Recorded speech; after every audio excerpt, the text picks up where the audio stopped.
Okay.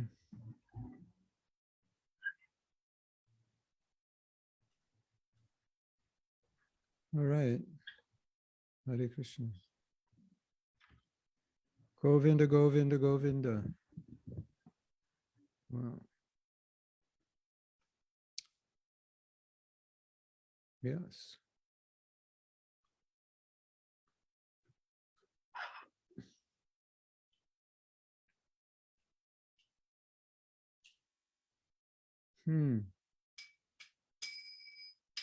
Jaya Radha Madhava Kunja Vihari Jaya Radha Madhava Kunja Vihari Jai Gopi Janavallabha Giridhara Dhari Gopi Jana Vallabha Girivardhari Jashodhanandana Vrajajanaranjana Jashodhanandana Vrajajanaranjana Jamuna Tira Panachari Jamuna Tira Panachari Radha Madhava Kunja Vihari Jai Radha Madhava Kunja Vihari Radha Madhava Kunja Vihari Gopi Jana Balaba Girivardhari Gopi Jana Balaba Girivardhari Jashodhanandana Bhaja Janaranjana Jashodhanandana Bhaja Janaranjana Jamuna Tira Vanachari Jamuna Tira Vanachari Jiradha Madhava Kunja Vihari Jaya Radha Madhava Kunja Vihari.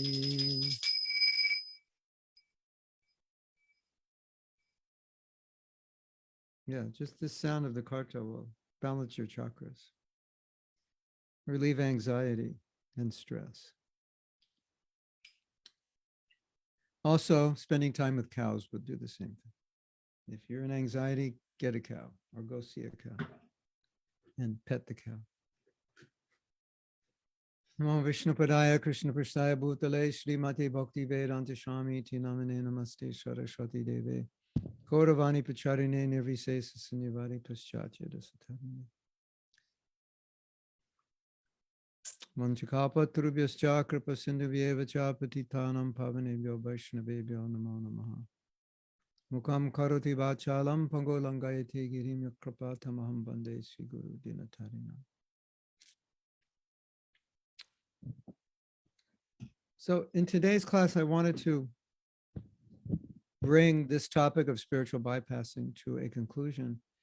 And in doing so, I wanted to talk about the other side of spiritual bypassing, which we didn't talk about, was the mystical side of Krishna consciousness, how Krishna and Guru can do the impossible. So, as you know, sometimes in your spiritual life, you try everything and everything you tried didn't work, right? Like everything I tried to get this to stop making sounds didn't work, something like that. So when you try everything and it still doesn't work, what do? You have no choice but to lift your hands in the air and say, Krishna, please help me. So I wanted to talk about that because in the classes we've given 7 classes. So it could appear that there isn't this other side where Krishna does magic. And I wanted to tell a story about some magic Krishna did. So there was a devotee who joined about 1969. And I don't know the details, but the devotee, when she got her second initiation, she said at that time, for some reason, she was depressed. And she went into Prabhupada's room to get her mantras. And she said, after the mantras, the depression went away. After she met Prabhupada and got her mantras, all her depression went away. I don't know if she was just depressed temporarily or that was her normal state. So these kinds of things happen. There are many devotees came to ISKCON in the 70s who were taking drugs, maybe even addicted, alcohol, cigarettes, marijuana, so many things. Became devotees in that association. They gave it all up without any extra effort, just the ecstasy of Krishna consciousness. So, of course, if you were in Prabhupada's association, you'd probably give up everything also. It was that powerful. So it doesn't undermine everything we said. At the same time, we don't want to paint a one-sided picture because so many things are possible by the mercy of Guru and Krishna. Now, there's a kind of mercy called Kripa Siddhi. Kripa Siddhi means, no, there's a kind of perfection, and it's called Kripa Siddhi. Kripa means mercy, Siddhi means perfection. So you can become perfect by sadhana Siddhi. You could become perfect by Kripa Siddhi, means by mercy, without such strict sadhana. Or you could be Nitya Siddha. You could always be perfect, never conditioned. So for us, the process is sadhana Siddhi. But there is also the process of Kripa Siddhi. And so you find, like Mahaprabhu, when he was traveling through the jungle of Jharkhand and he told the animals, dance. And all the animals started dancing, and animals with natural enmity started embracing. And you may think, oh, that's probably a fairy tale. No, it actually happened. So another story of a dog, the Mahaprabhu got to dance in a kirtan and everybody saw the soul of the dog went back to Godhead. A Jamil is another story. Jamil was a Brahmin who became degraded and he got Krishna's mercy. Krishna inspired him when he was dying to call his son, whose name was Narayan, and he became purified by that. And he was protected from the sinful actions that he committed all in his life because he chanted the name Narayan. As you know the story, Vishnu Dutas came and protected him from the Yamadutas just by one Narayan. It's powerful. So there's an interesting practice which was developed by the 12-step program, which was 12-step program it's a spiritual program, but it's not based on any religion. And it was evolved through the experience of people overcoming addiction. And the first principle is that in your life, when you've tried everything and nothing works, you have to just pray to God and say, the power I need to succeed or to overcome this problem is not within me. You have the power. If you can give it to me, then I can be successful. So although the program has many steps, they do many things. It's not, they just pray and do nothing. They do many things, but it's all based on God will empower me. So this kind of brings the balance into what we're saying. Because on one hand, we're saying you can't avoid your problems, you have to face them. On the other hand, we understand that by his mercy and his empowerment, his kripa, we're able to do those things. So it's usually a combination of both, sometimes more one and sometimes more the other, depending on the situation. So if we're aware of a problem, as we've said, if we bring awareness to it and we are not trying to avoid it, and the problem is a persistent problem that's not really getting better or not much better, or maybe it's getting worse, then we understand we need to put attention to it, like a health issue that you're avoiding. And sometimes it handicaps you to some degree, so you have to face it. So we covered that very clearly. And then there's the other side that brings it into balance. How will I be able to work on this? Through the empowerment I get from Guru and Krishna, through the mercy of Guru and Krishna, I will be able to work on something which maybe I've tried to work on and I failed. I haven't worked on it out of fear. I just wanted to avoid it. It's so big. It's so powerful, this force over me. But I'm not working on it independently of my own strength. But I'm putting my hands up in the air and saying, Krishna, I need to work on this, but I don't think I can do it without your help. Now, this is one of the most beautiful parts of our philosophy. And so many verses, Dadami Buddhi Yogam Tam, I give you intelligence. Ananyas Chintayanto Mam Ye Jana Paripasate, whatever you lack, I will give you. Ye Yatamam Prapanjate, as you approach me, I reciprocate. This forms really the foundation of our success in Krishna consciousness, that I may not be capable, and that's okay, but I'm willing to let Krishna use me. I'm pure enough to hear Krishna's guidance. I'm not pushing it away. I'm not avoiding it. I'm sincere enough to let Krishna do his magic through me. And if we're in that consciousness, then we never have to worry about leaving Krishna consciousness or not being successful in Krishna consciousness, because Krishna, what we could call the Krishna factor, the Krishna factor makes up for whatever we're lacking. Like that verse, Ananyas Chintayantam, Krishna says, whatever you're lacking, I'll make up for it. So that is the other side of, oh, I tried to work on this and I'm not successful. Shift your consciousness and say, okay, Krishna, I'm not successful, but I can do it through you. And this is very important because materialistic philosophy is really based on, I can do it, or I will do it. I just need more confidence in myself. And we say, well, okay, that's okay, confidence in yourself. But we say self-confidence with a capital S. You need more confidence in that self, because that self, you need self-confidence that higher self can use you. That's the kind of self-confidence we have. But materialistic self-confidence is, I can do it, I'm smart enough, I just have to put my mind to it. I have to visualize it, I have to work hard, and I'll be successful. And in a sense, that's true, because if you follow just strategic planning to work with physical laws, yes, you can achieve a lot.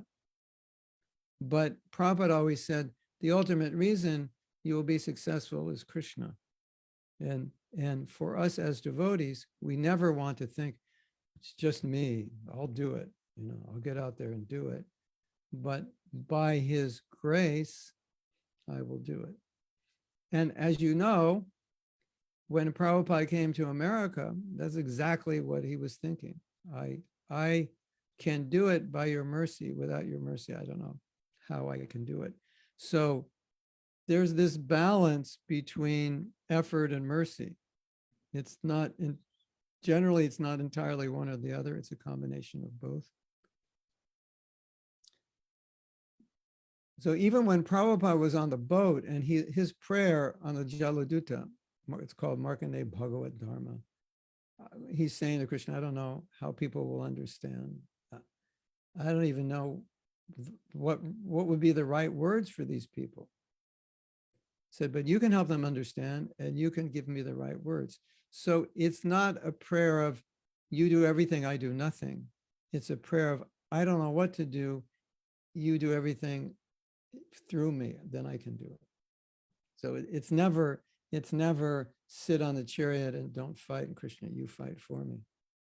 No, Krishna, I'll drive your chariot, but you have to fight. So, but I will make it happen, and then you just do it. So a lot of times Prabhupada would say the Krishna conscious movement will spread. And say, how much will it spread? And he said, well, every town and village.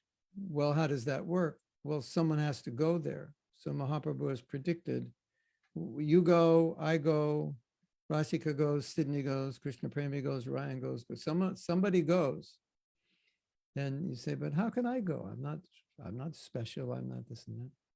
No, Mahaprabhu is, he has people in that city ready to become devotees. Whether you go, I go, whoever goes, those people will become devotees. This is my personal experience again and again and again, especially because we all did this as young devotees, 1-2 years in movement, or sometimes 6 months.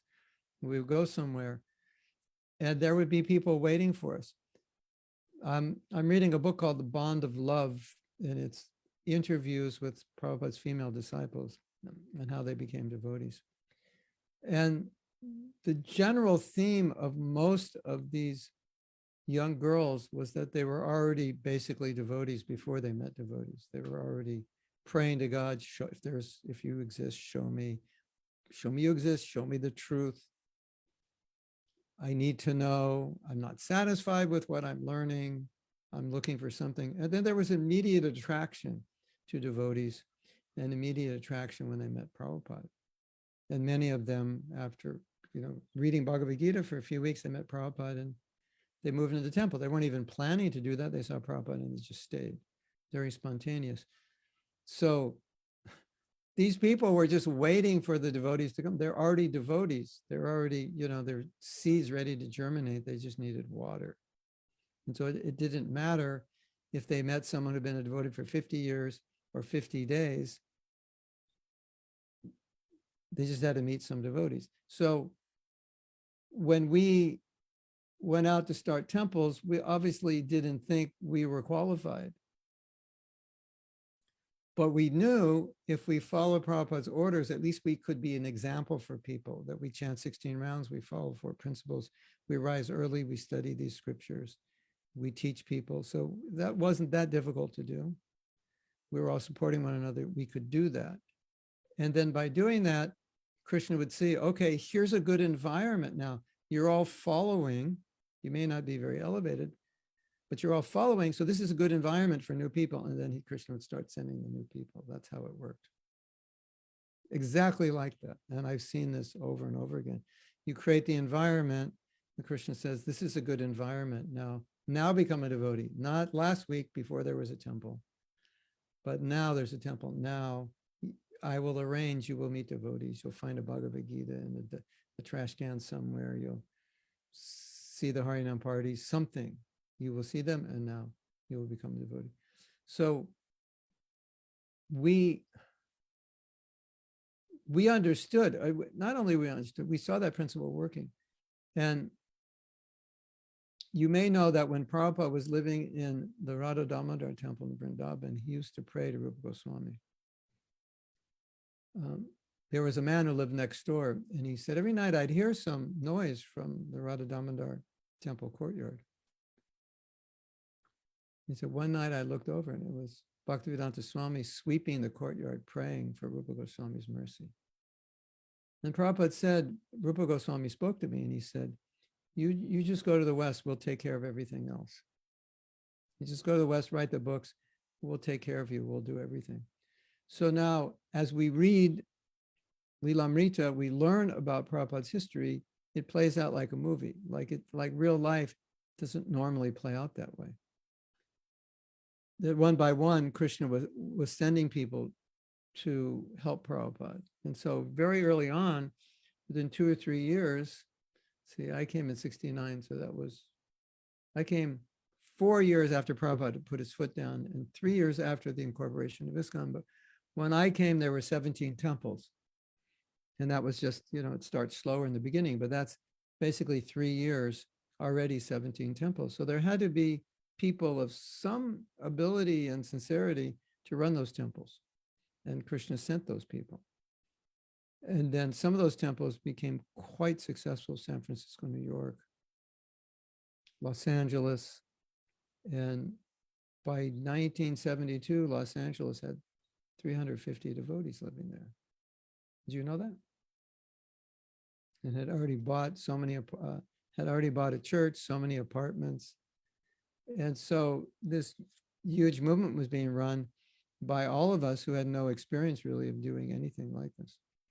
So we knew we were living with the empowerment of Krishna. It was like obvious to us.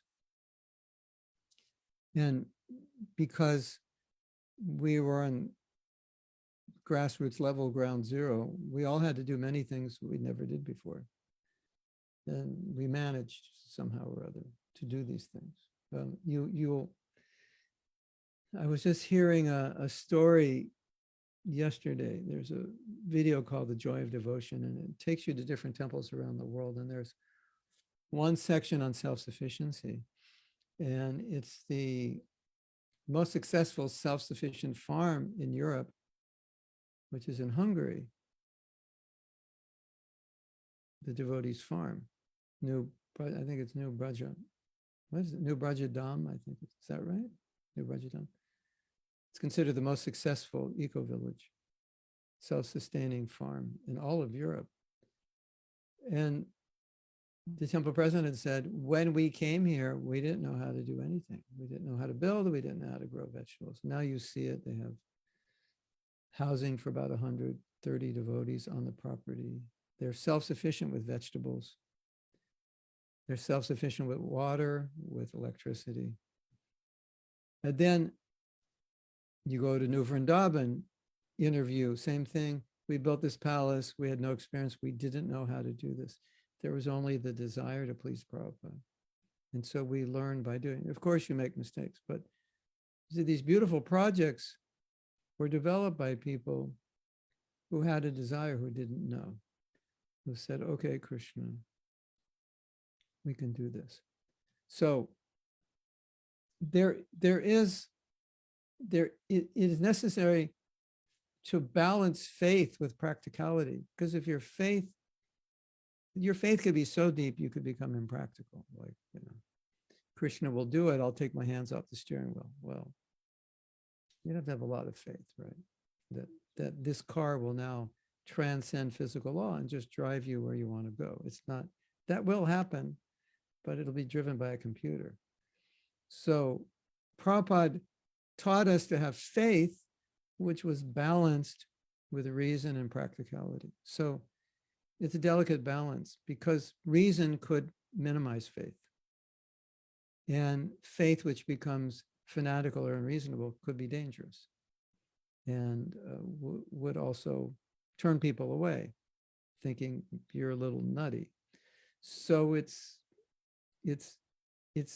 a fine balance, because in emphasizing one, it can tend to minimize the other, or even blank it out completely.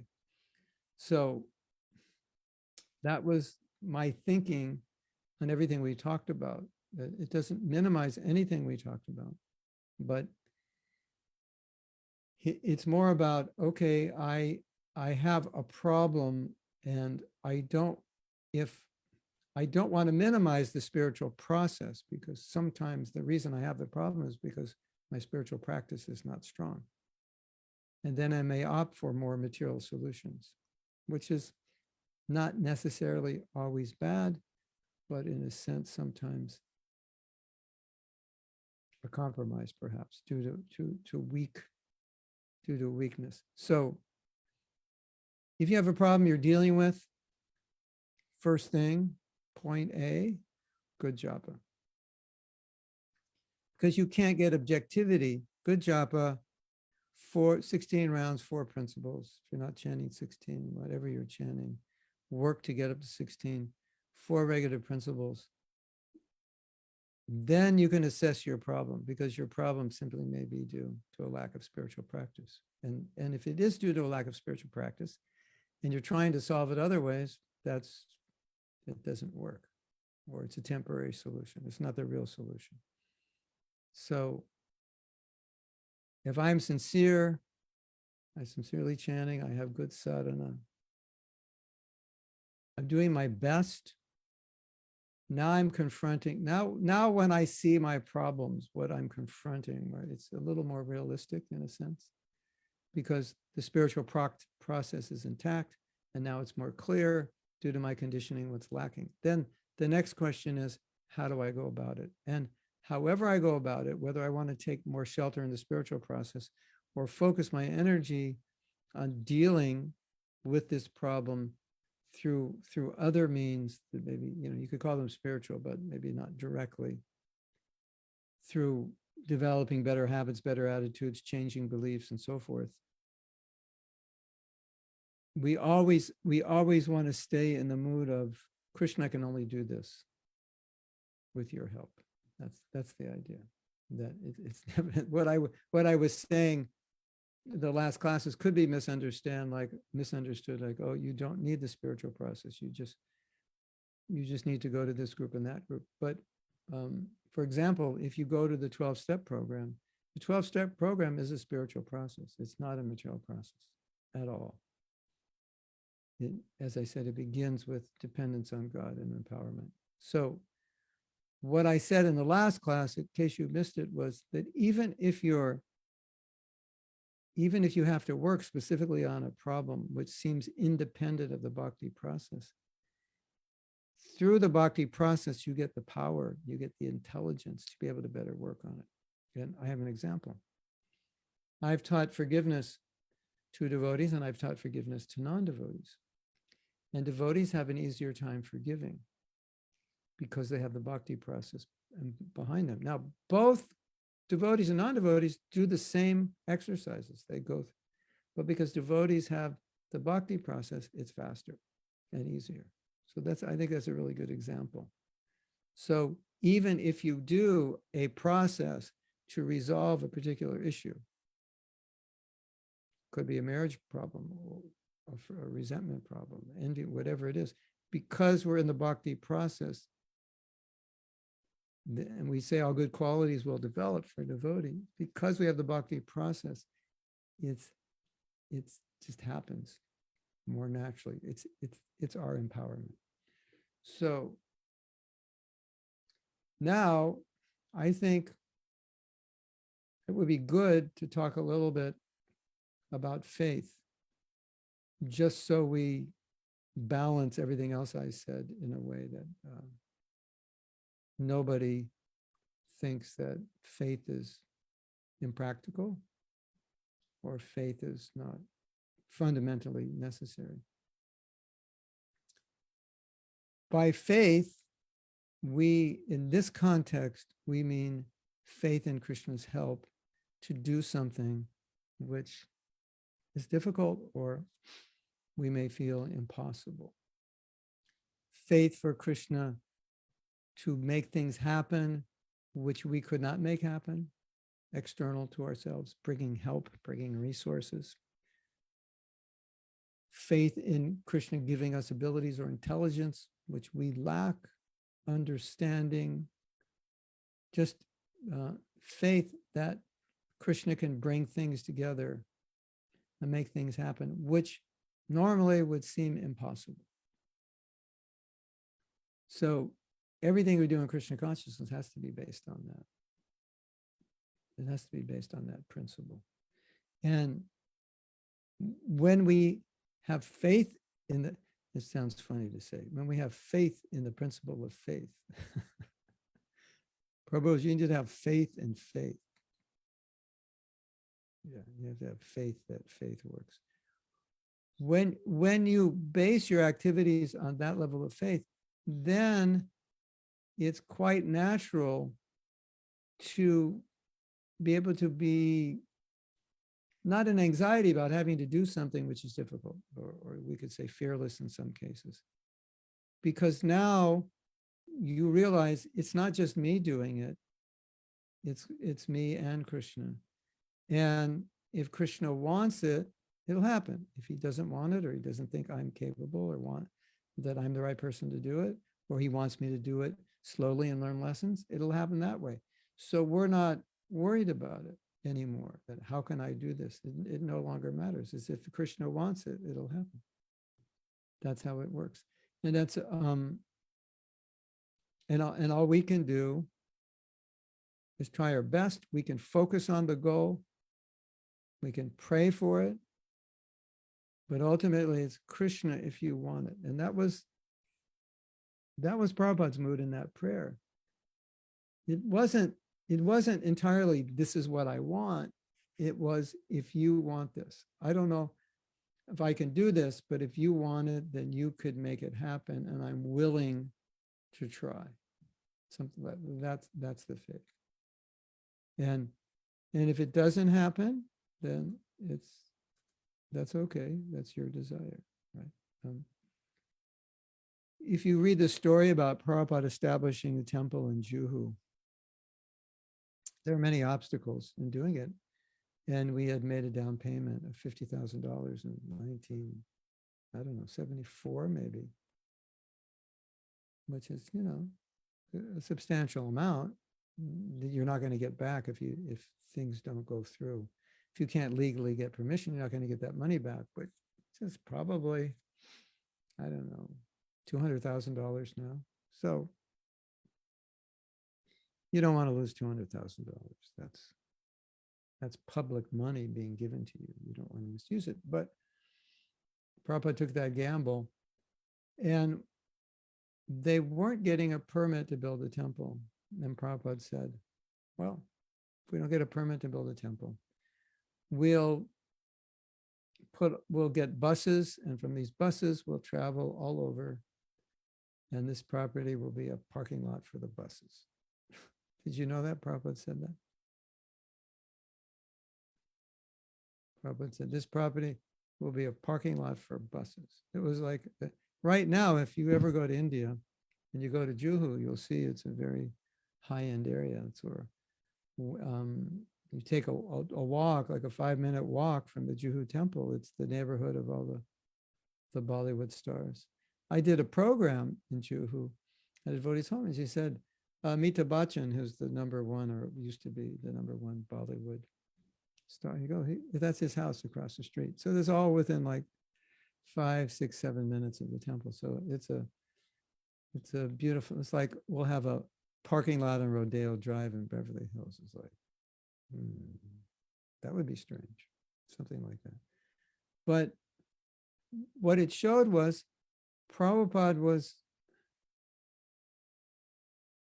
totally at the will of Krishna, that if,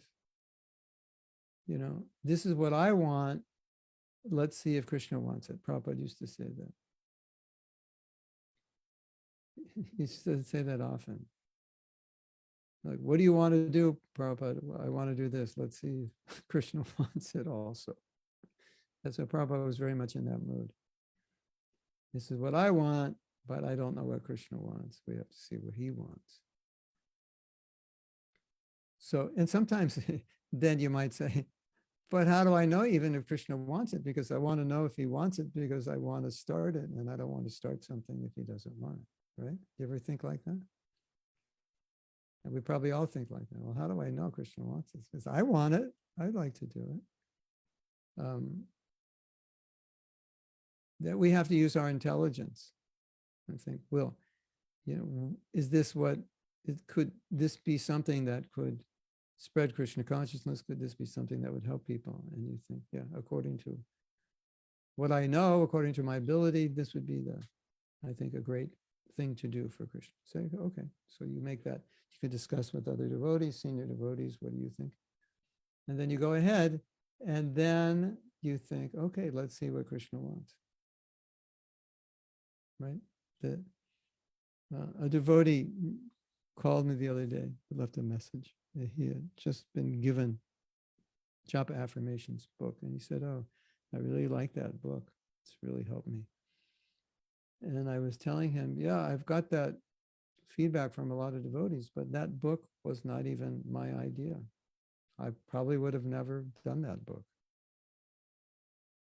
And I told him the story about another devotee who really liked the affirmations and really liked the Japa workshops. And he said, you should do something with this book. And I had just done, I'd been working on a second book. I had done my first book. And if you've never done a book, basically your life has to stop to do it. It's just like you can't. It's frustrating because you don't have time for other things that you normally have time for. And then after you do the book, you go through the edits, the proofing, you find mistakes, you think about it 6 months later. I need to rewrite that. You get artists to do the illustration, someone to do the layout, then you print it and you go, oh, there's a typo in it. No, you have to correct it, print it again next time without the typo. It's work. So I didn't want to do the book. And he said, well, just talk. Just record a little talk on each affirmation and we'll transcribe it. And for me, it's much easier to talk than write, especially if it's going to be edited. Just talk and someone else. Well, I became the someone else who had to edit it, but it wasn't that much work. So anyway, we did it. And he had someone to publish it. I didn't have to put out any money, and someone published like 3,000 or 5,000 copies, and whew, they were gone like very quickly. So in ISKCON, if you could sell more than 1,000 books, you're a rock star. If it's just a devotee audience. I mean, if you have 50,000 disciples, you probably sell more than 1,000. But and then we subsequently printed another 2,000 or 3,000. I can't remember. I think we did 2 more printings. So I look at that and I think, well, that's really interesting because I did work on other books which sold, I don't know, 2,000 or something. We printed 3,000, I think. But this book sold much more. And the same thing happened with the recording of Brahma Samhita. It was something that was not intentional. It was done on the side for fun. It was just, oh, this is nice, let's do this. Not really thinking we were really doing it for anything other than our own. Oh, this is just, it's nice, it's Brahma Samhita. We have this, we can put the standard meter to some music, kind of bring it east-west. So it was more like, well, this is interesting. Sometimes you do something because, well, it's interesting. You don't really know.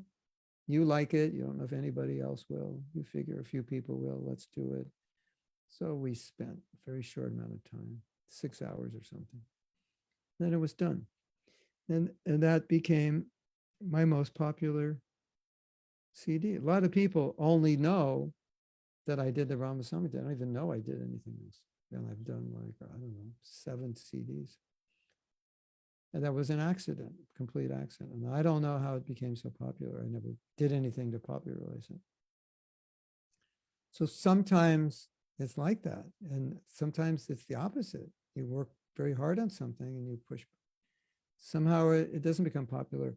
And there could be many reasons. Maybe we're too proud and Krishna doesn't want us to become proud. So I'm not going to make you successful until you become humble. Maybe he doesn't see value in it. Who knows?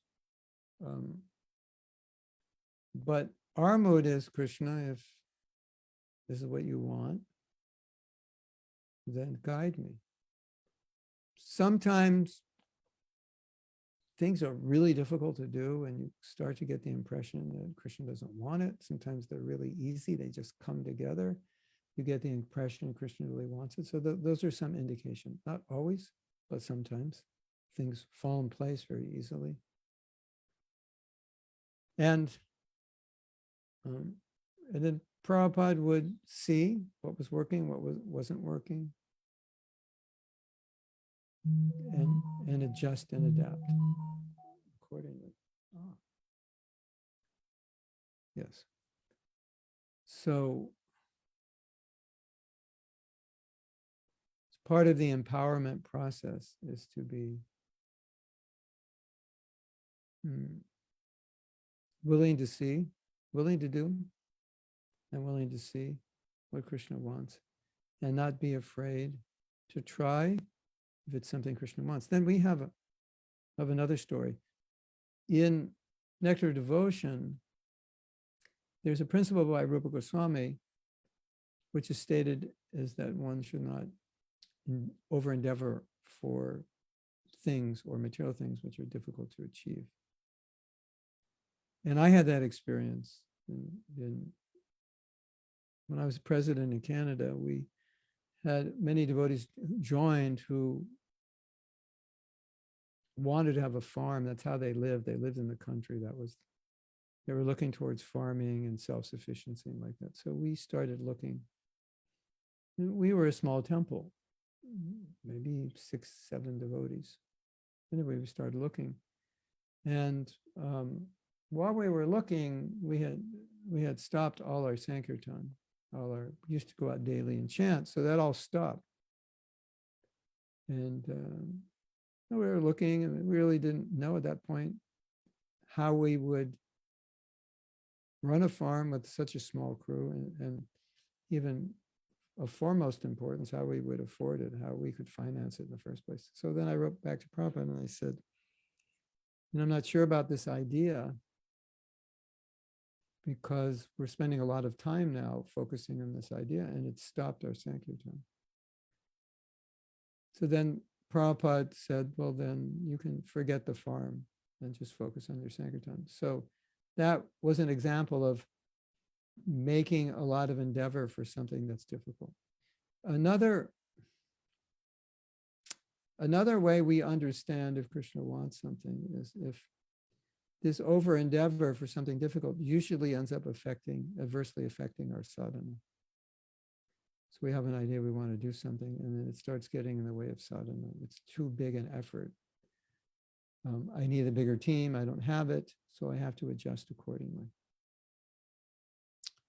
So these are indications. And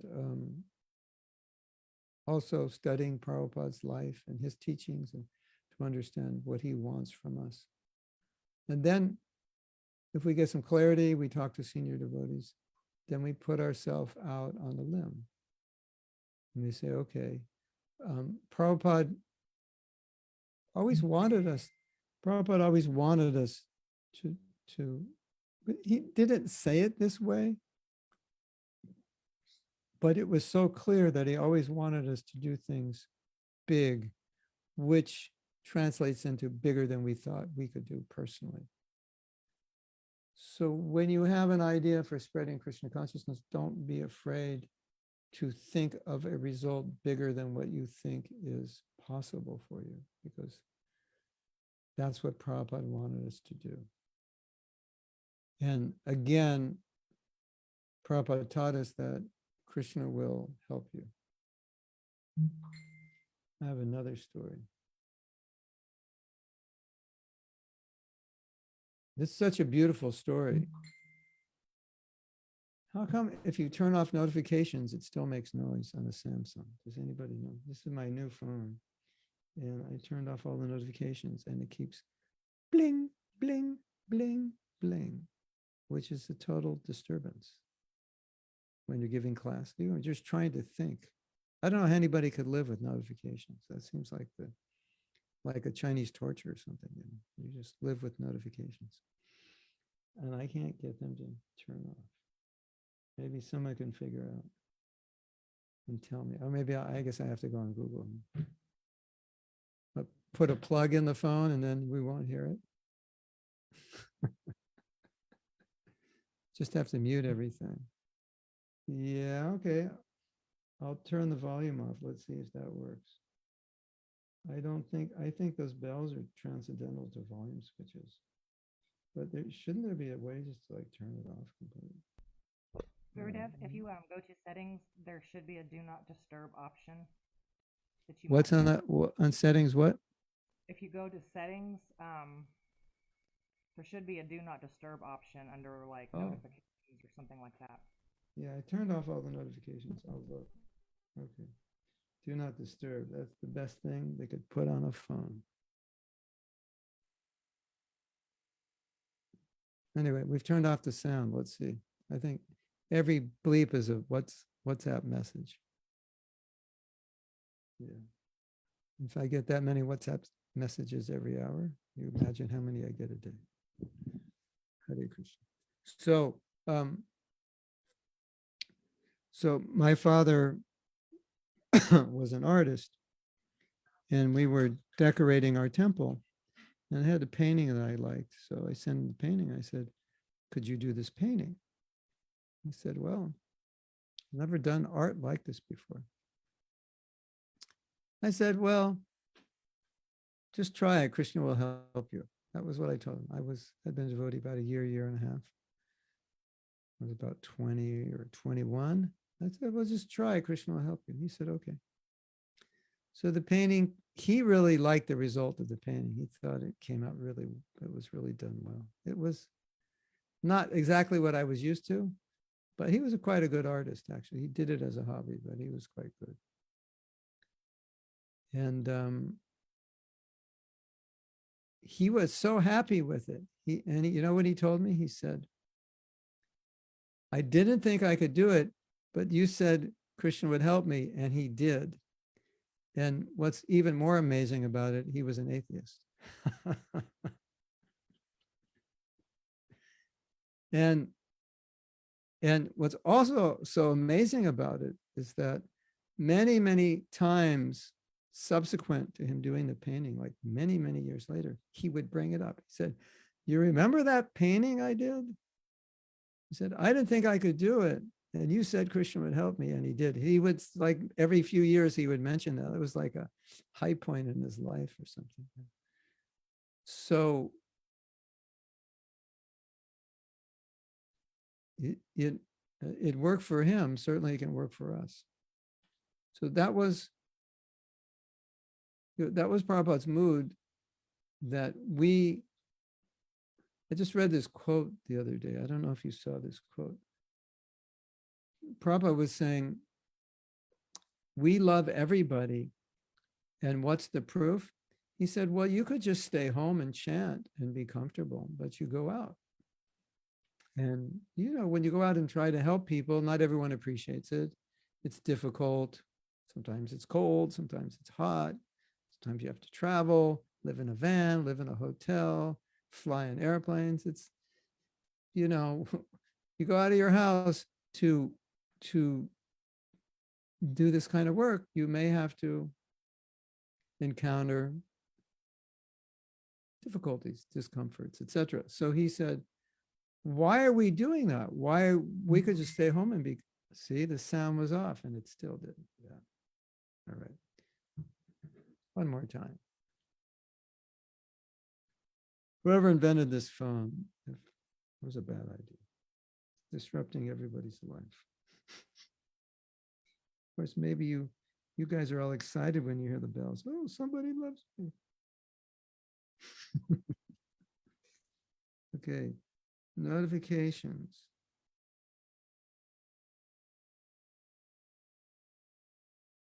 Oh, you know what happened? I turned them all off the other day and they just went back on. That's not fair. Why did that happen? Look at, they're all on. They just go on themselves. Oh my God. Turn off your notifications, everyone, because you don't want to be slaves to your phone. All right. They're all off now. And there's no save button. That's dangerous. We didn't grow up with these things. So if you're looking at me thinking, well, there's probably a save button there, he just can't see it. No, there isn't one. Anyway, let's see what happens. Okay. Maybe for the rest of the class will be good. So Prabhupada's mood was his personal mood, and he wanted us to have this mood. Don't be afraid to do something big for Krishna.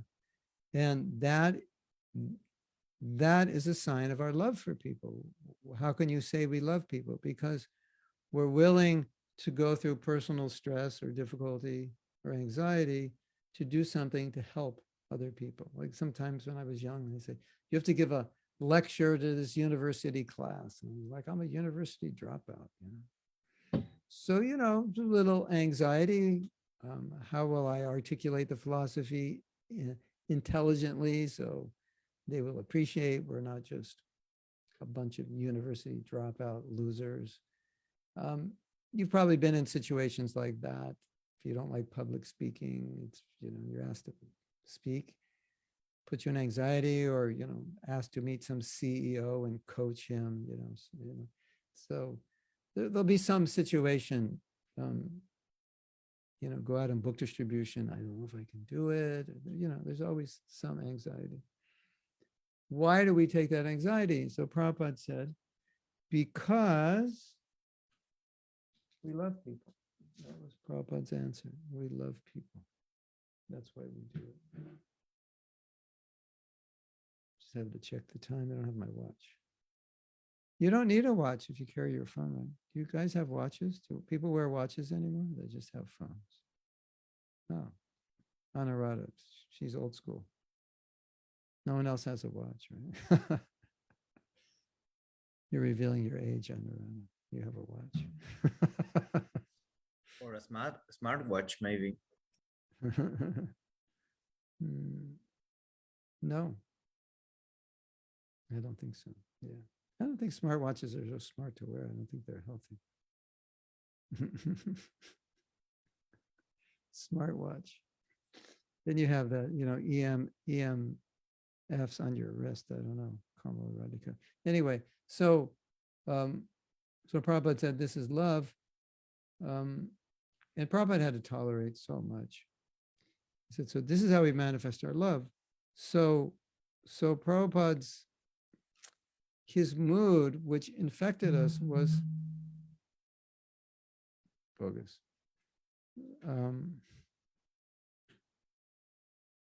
Telling me there's japa class at 11 o'clock. That's what it's saying. Yeah, I know there is. You don't have to tell me. So he would, Prabhupada would, this was the mood, like, you can try for something which is bigger than you think you can do if you have faith that Krishna will help you. And also if you have faith that if Krishna wants it, then he will make it happen. So I think that balances out the other side of the equation, that we just have to focus in specifically and deal with the problem, which we do. But at the same time, there's another side of empowerment that can help us do what would normally seem impossible. So we don't have to necessarily, not that we foolishly, I'm not a doctor, so I'm not going to do a surgery. Just depend on Krishna. I've never done it before, but he'll give me intelligence. No, it doesn't go that far,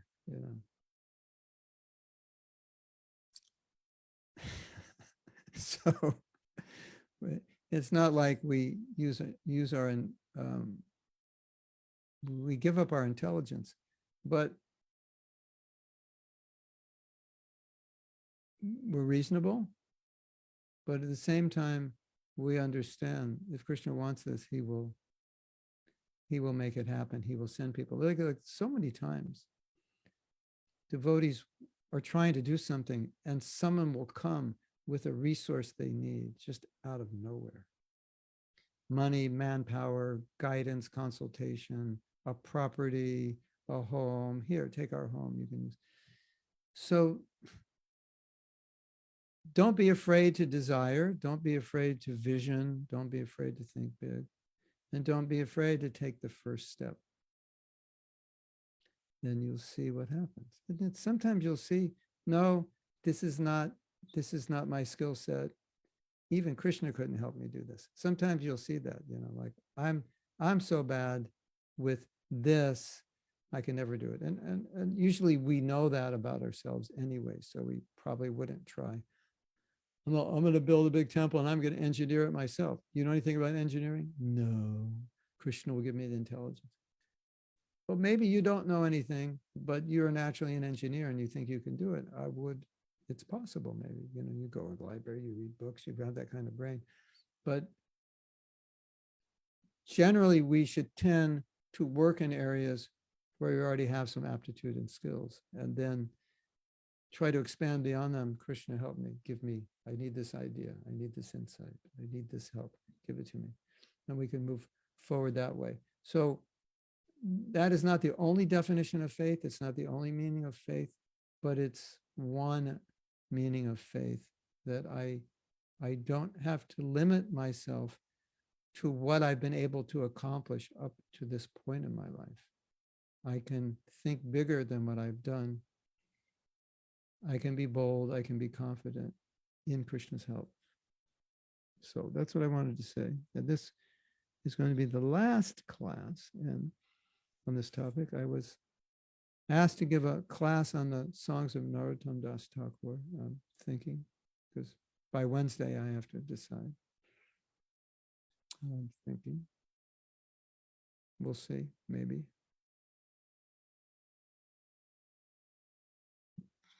Anyway, I will take your questions or comments.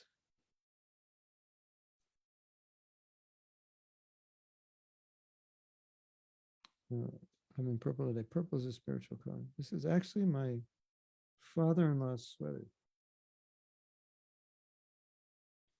It's the only thing he left that kind of fit me, because he's like 6'2" or something.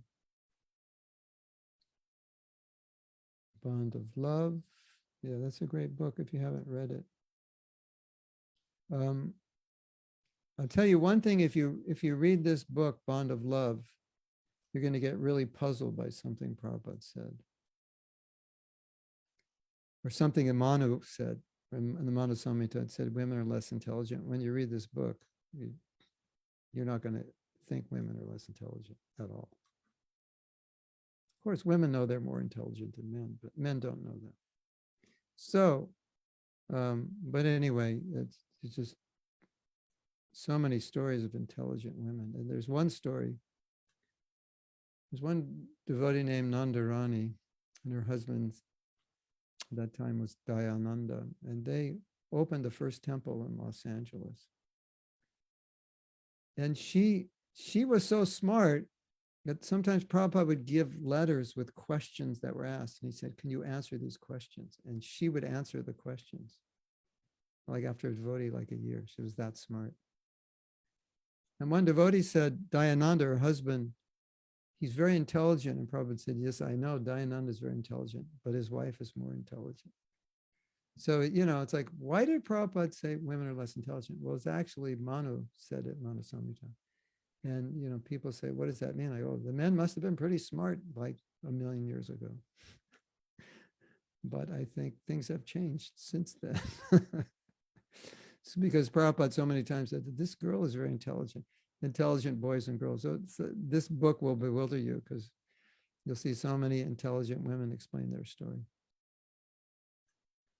Is there a Bhakti 12-step program book by? There isn't a book, but there's a Bhakti 12-step program. It's 12 steps in a Bhakti context. And if you're interested in it, I don't know the name of it. Do you know the name, anybody? Not a 12. I don't know if they've created a Bhakti workbook. I've talked to devotees about it, and they said, well, I don't think we really need to. It's already like perfect as it is. I can find out if you want. I have it written down somewhere. You could contact them and see.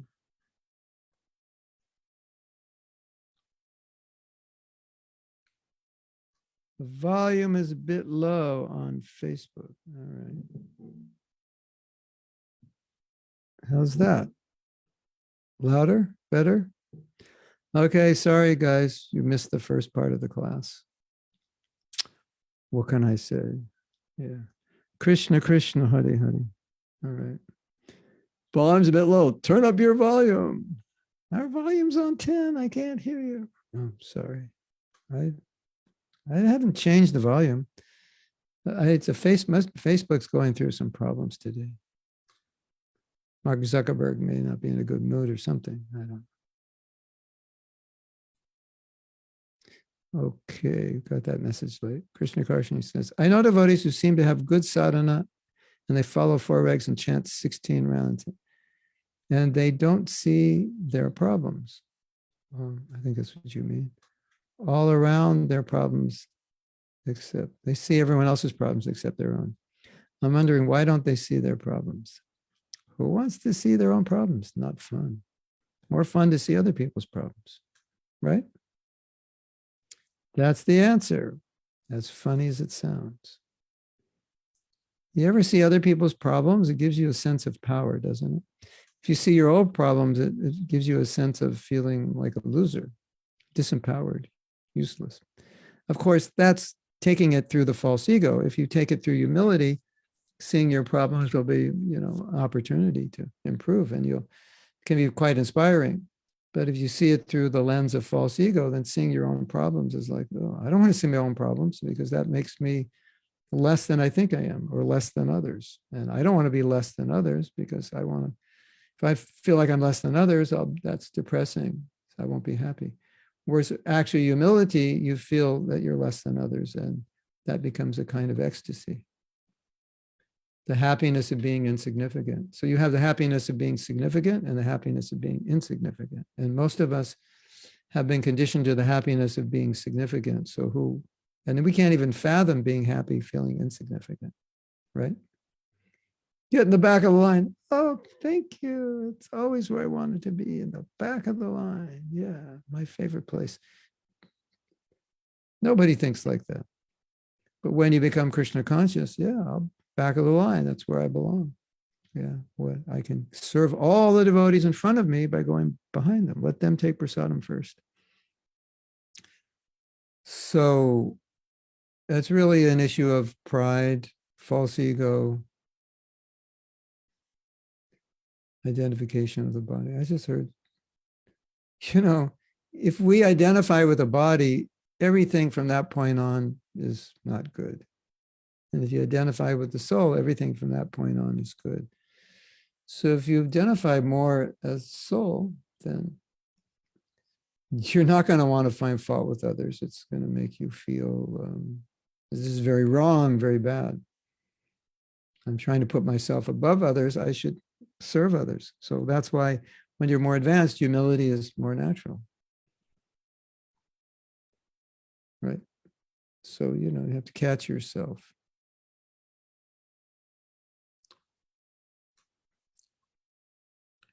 Now, you all know you don't have to be that smart to see other people's problems. You don't have to have high qualifications.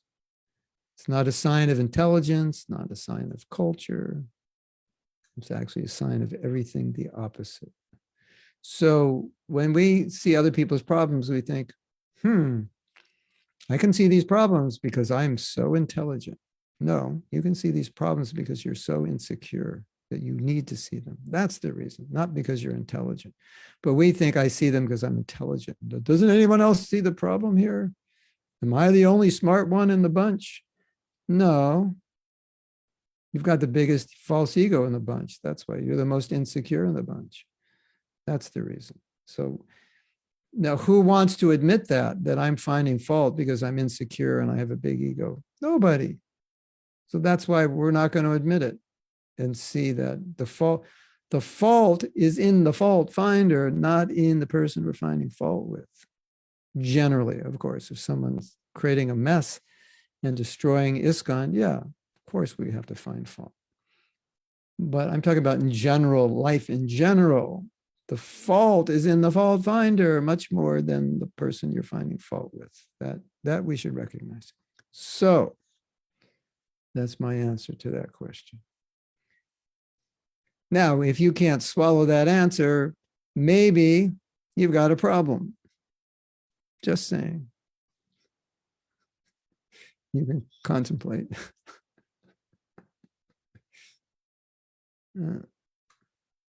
Maybe you turned off only Facebook notification. You need to turn off Facebook and Messenger. All right. It's not an iPhone. I don't know. iPhones are overhyped. I don't like them. I just saw this there's something really funny going on in the world. I'd love to see these things. This doesn't have anything to do with what we're talking about, but it's interesting. there's a microphone which costs $450 that all the podcasters use. And to use it, it's not actually loud enough. And you need to spend another $150 to bring the level up loud enough. And all the podcasters use it. It's called an SM. It's called the Shure SM7B. So that's $600, right? See this little microphone here? I bought this used. I got two of them for $100. It's called the SM57. And you have it goes through a little mixer, which mine is more expensive because I put my keyboard and things in it, but get the mixer for $50. So, and this little microphone, you can't actually tell the difference between this one and that one, unless you're an engineer. If you're an engineer, you could tell the difference. It sounds a little more like the radio mic, but other than that, you can't tell. And everyone spends that $600 or whatever they spend to get that microphone because it's just a brand, because the big podcasters use it. And that's the way the world works. Isn't that? I just thought it was an interesting side note. It was interesting because someone did a podcast on that fact. So why are you all spending this money? Because somebody has seen it on that the big podcasters use it. Oh, okay. So I'll spend it. Like, anyway, what you say is more important than the microphone, isn't it? Yeah. I think like things like that are funny. I like to look at these things, My sister used to work for Reebok. She said, so we'd send the Reebok shoes to all the rock stars and say, could you wear these?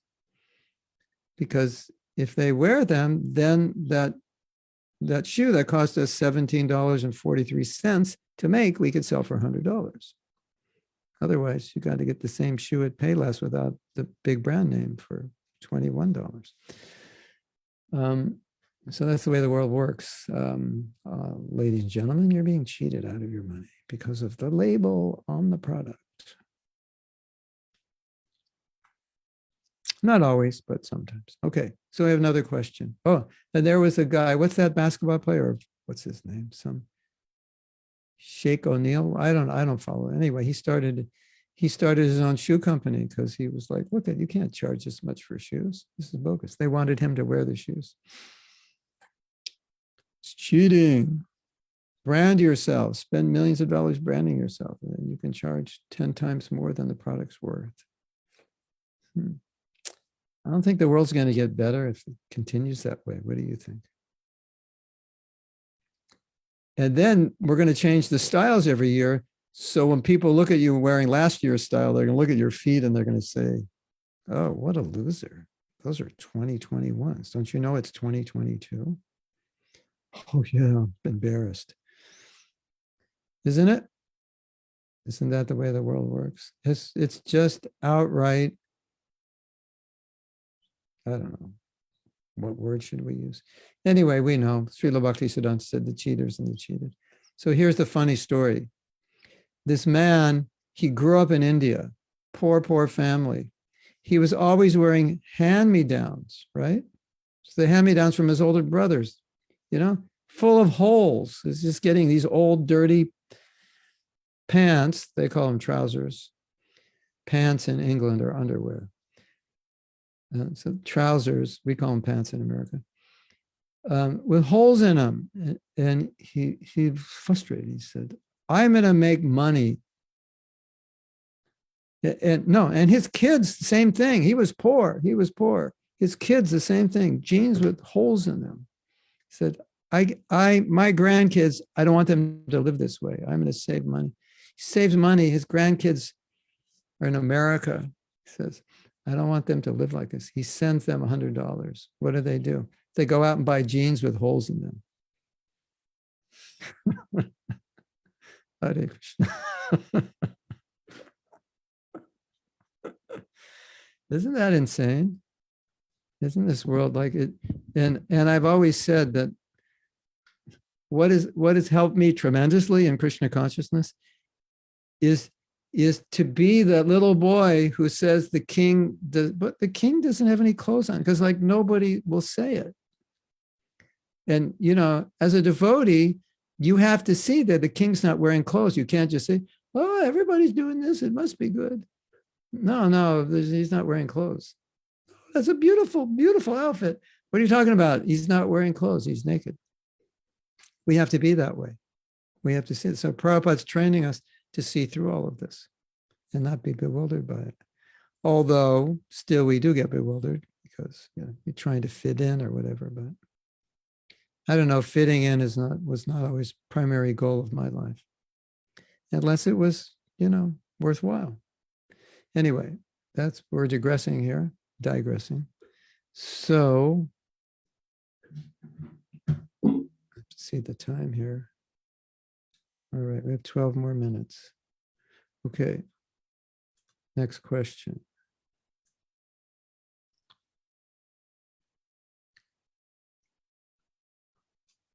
Krishna Karshani says, you said that in nectar devotion is said we should not over endeavor for things which are difficult to achieve.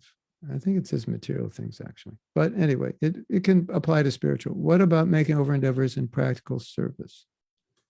Sometimes devotees trying to achieve things that are not meant for them, or things that might be detrimental for them. Yeah. I would say first place to look is sometimes if you try to achieve something which is beyond your pay level, so to speak, it can cause extreme amounts of stress because it's so unnatural for you. So that's one aspect, like you can't manage yourself, as we say, out of a paper bag and you think, I want to be the next GBC for Russia. Probably don't desire that. It's just not going to work for you. But if you are, an expert manager and you like it and you're really good and you've done good so far, that's different. But another way I've always taken it primarily was that if you make an over endeavor, it means you're trying to achieve something that's extremely difficult. So it takes extreme amounts of energy and time, to the point, not only is it wearing you out and causing you stress, which may be unhealthy for you in general, but it's causing you to minimize your sadhana. It's kind of now overtaken your sadhana. And certainly that the word in my world, over endeavor means you're endeavoring for something that is destroying your spiritual life in some way. If not destroying it, harming it, minimizing it. So if we take it that over endeavor for material things, it's like, okay, Krishna Karshani, you say, I want a mansion, I want a BMW, I want to be the next TV star, this and that. I want to, live luxuriously, but which is in and of itself not probably the greatest goal in life, but you could live that way and wine and dine. Wine and what's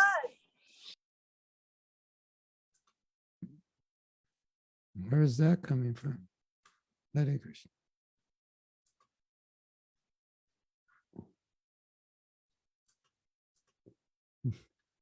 Somebody break in?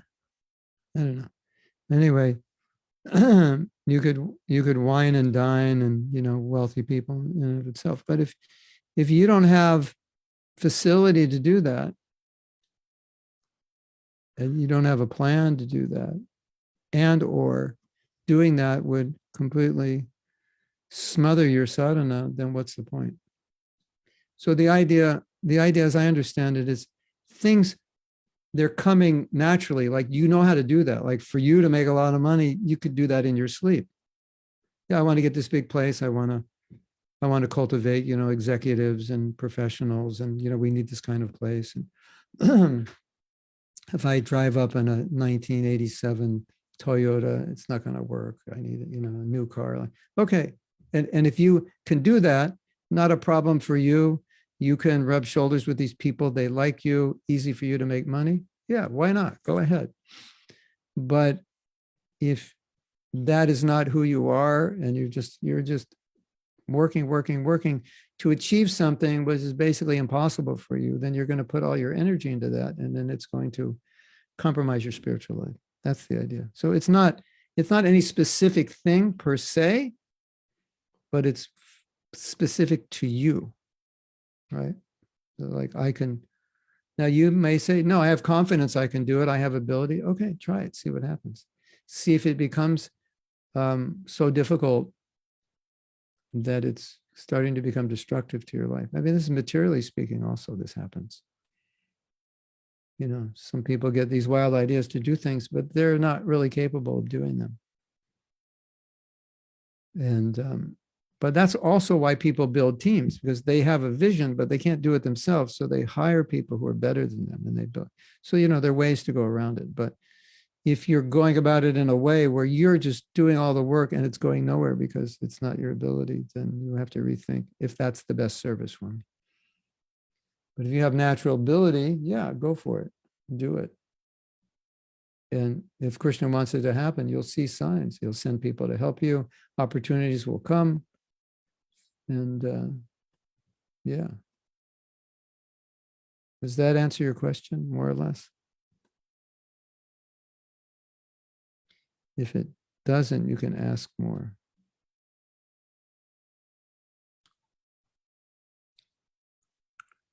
Okay, next question from Karina in El Paso. The Pass, El Paso. El Paso, ¿Qué pasó? El Paso. There is so much said. Hey, I just want to make a public announcement. My wife and I are studying Spanish now. Okay. Pretty soon, all my lectures will be in Spanish and we'll have an English translator.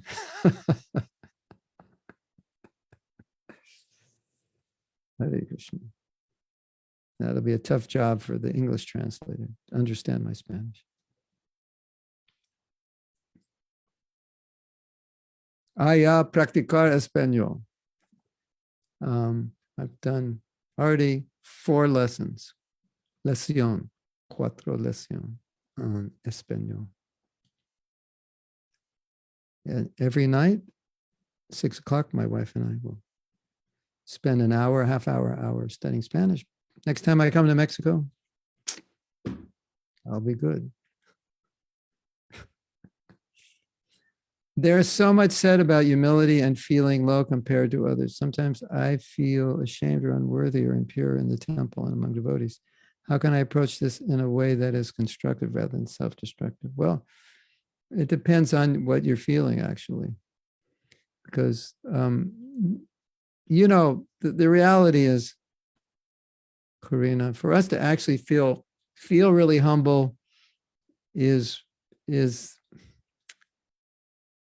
it's kind of like it's a long process, a long spiritual process to actually feel that way without it borderlining some kind of psychological dysfunction. Excelente. Yo hablo español. Poquito ahora, pero algunos días perfectamente. On algunos días, yo hablo, I will. I will. I haven't got I will yet. Yeah. Hablaré. Hablaré. Really? Hablaré. Español. Más. Posible no es perfectamente ahora, pero más. Palabras. Más. Yes, palabras. More words, yeah. Okay. So, Karina, what I like devotees to focus on is acting humbly, because feeling humble can be borderline depression. Actually, you know, it can actually be to feel genuinely humble, like feeling people are better than us, and it's got to be quite natural. Otherwise, it could be dangerous. It just could be actually unhealthy. But in spite of that, acting humbly is always necessary. We want to act humbly. So acting respectfully, appreciatively, and so forth. That's where we really have to start. And from that, more genuine humility will develop. But humility can, feeling low and so forth, can borderline a psychological deficiency and not actually be humility. So you have to be careful. It's the humility we're talking about is a byproduct of spiritual advancement. Now, some devotees are born more humble than others. Some people are just from past lives. Their egos have shrunk in previous lives. So they come naturally more humbly. So it may be natural for some of us to just respect others. And that's good. And appreciate others and not need to draw attention to ourselves. So that's good. If it's natural and it comes that way, then I would say that is what humility is. But we should always be acting humbly, respectfully. And now we have a chance to chant humbly. Okay, so we'll end class and then we'll talk about how to chant humbly.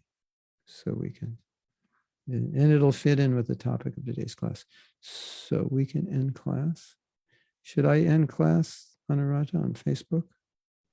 Yes, Gurudev, Garamani is already here. How do I do it? You just go on the same three dots and say stop live stream. Gauramani, you have to end class because you're the host now, right? You have to end the Facebook. Oh, we're on it? Oh, we're ready to go?